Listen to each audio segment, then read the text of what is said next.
નમસ્કાર, આપ જોઈ રહ્યા છો લખત ન્યૂઝ અપડેટ ચેનલ। તમામ સમાચાર અને અપડેટ મેળવવા માટે ચેનલને સબસ્ક્રાઇબ કરો અને બેલ આઇકન પર ક્લિક કરો, જેથી તમામ સમાચાર અને અપડેટ તમને મળી રહે। લખતર તાલુકાના ઓળખ ગામ પાસે છકડાને અડફેટે લેતા અકસ્માત સર્જાયો। કાર ચાલક અને છકડા વચ્ચે અકસ્માત સર્જાતા છકડો બાજુની ખાડીની અંદર ફેંકાઈ ગયો। લખતર તાલુકામાંથી પસાર થતો સ્ટેટ હાઈવે નંબર 17 તે ગોજારો સાબિત થઈ રહ્યો છે। તેમાં ખાસ કરીને જમ્મરથી વિટલાપરા ચેકપોસ્ટ સુધીનો જે આ રોડ છે તે ભારે ગોજારો સાબિત થઈ રહ્યો છે। દરરોજ ક્યાંક ને કંઈક અકસ્માત થતા હોય છે। ત્યારે લખતર તાલુકાના ઓળખ ગામ પાસે છકડો ઘઉં ભરી અને છકડા ચાલક પોતાના યોગ્ય જગ્યાએ છકડો ઘઉં નાખવા જતા હતા, ત્યારે એસયુવી કારે તેને અડફેટે લીધી હતી। ત્યાંથી છકડો બાજુની ખાડમાં ફેંકાઈ ગયો હતો।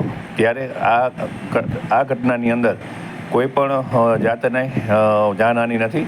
છકડા ચાલકને ઈજાગ્રસ્ત થયો હોય તેને સારવાર અર્થે હોસ્પિટલ ખસેડવામાં આવ્યો છે। ત્યારે આ હાઈવે ઉપર વાહન ચાલકોએ પોતાના વાહનો સલામતી ચલાવવા જોઈએ તેવી લોકમાંગ ઉઠવા પામ્યું છે, જેથી કરી અન્ય વાહન ચાલકને કોઈ પણ તકલીફ ન પડે।